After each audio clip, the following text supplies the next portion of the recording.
నమస్తే. లోక్సభ ఎన్నికల్లో ఎన్డీఏ తరపున ప్రచారాన్ని ఒంటి చేత్తో నడిపించారు ప్రధాని మోదీ. మోదీ చరిష్మా హ్యాట్రిక్ సాధించి పెడుతుందనేది బీజేపీతో పాటు ఎన్డీఏ నేతల నమ్మకం. ఈసారి మోదీ ఎన్నికల ప్రచారాన్ని టార్గెట్ చాలా పెద్దది. సొంతంగా బీజేపీ 370 సీట్లు, ఎన్డీఏ పరంగా 400కు పైగా సీట్లు గెలుచుకోవాలని టార్గెట్ గా పెట్టుకున్నారు. అందుకు తగ్గట్లే మోదీ ఎన్నికల ప్రచారం సాగింది. ఎన్నికల షెడ్యూల్ వెలువడిన మార్చి 16 నుంచి 75 రోజుల్లో 206 సభలు, ర్యాలీలు, రోడ్ షోలలో పాల్గొన్నారు.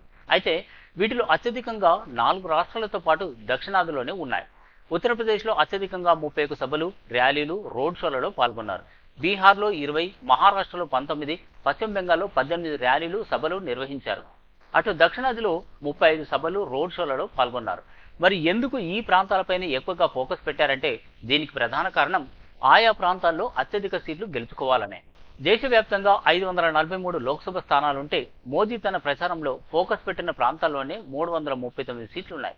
2019 ఎన్నికల్లో ఈ ప్రాంతాల్లో ఎన్డీఏ 204 స్థానాల్లో గెలిచింది. దేశంలోనే అత్యధికంగా 80 ఎంపీ సీట్లున్న ఉత్తరప్రదేశ్లో 75 సీట్లు గెలిచింది. ఇక మహారాష్ట్రలో 48 సీట్లుంటే 41 సీట్లు గెలిచింది. పశ్చిమ బెంగాల్లో 42 సీట్లుంటే 18 సీట్లలో విజయం సాధించింది.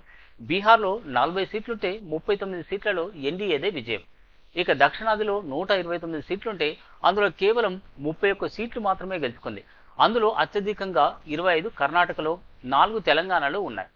యూపీలో బీజేపీ సర్కారే ఉంది. మహారాష్ట్ర, బీహార్లో ఎన్డీఏ కూటమి అధికారంలో ఉంది. పశ్చిమ బెంగాల్లో మాత్రం తృణమూల్ కాంగ్రెస్దే అధికారం. ఇక దక్షిణాదిలో బీజేపీ ఒక్క రాష్ట్రంలోనూ అధికారంలో లేదు. గతంలో కర్ణాటకలో ఉన్న ఏడాది క్రితం అది కూడా చేజారింది. అయితే సౌత్లోని 5 రాష్ట్రాలైన తెలంగాణ, ఏపీ, కర్ణాటక, తమిళనాడు, కేరళ రాష్ట్రాల్లో పట్టు కోసం ప్రయత్నిస్తోంది బీజేపీ. 2019 లోక్సభ ఎన్నికల్లో కర్ణాటకలో 28 లోక్సభ సీట్లకు గాను 25 బీజేపీ గెలుచుకుంది. ఈసారి అక్కడ క్లీన్ స్వీప్ చేయాలని ఎక్కువ ఫోకస్ పెట్టారు మోదీ. ఇక తెలంగాణ, ఏపీ, తమిళనాడు, కేరళ రాష్ట్రాల్లో వీలైనన్ని ఎక్కువ సీట్లు గెలవాలని మోదీ ప్రచారం సాగించారు. ఏపీలో బీజేపీ, టీడీపీ, జనసేన జతకట్టాయి. ఏపీలో మొత్తం 25 సీట్లకు గాను ఎన్డీఏ కూటమి 17 సీట్లు గెలుచుకుంటుందని ఇప్పటికే కేంద్ర హోంమంత్రి అమిత్ షా ధీమా వ్యక్తం చేశారు. ఈసారి భారీ టార్గెట్ పెట్టుకుని అందుకు తగ్గట్లే ప్రచారం చేశారు మోదీ. మరి మోదీ అంచనాలు ఎంతవరకు నిజమవుతాయో తేలేది మాత్రం జూన్ 4న వెలువడే ఫలితాల్లోనే. అంతవరకు వేచి చూడాల్సిందే. నమస్తే.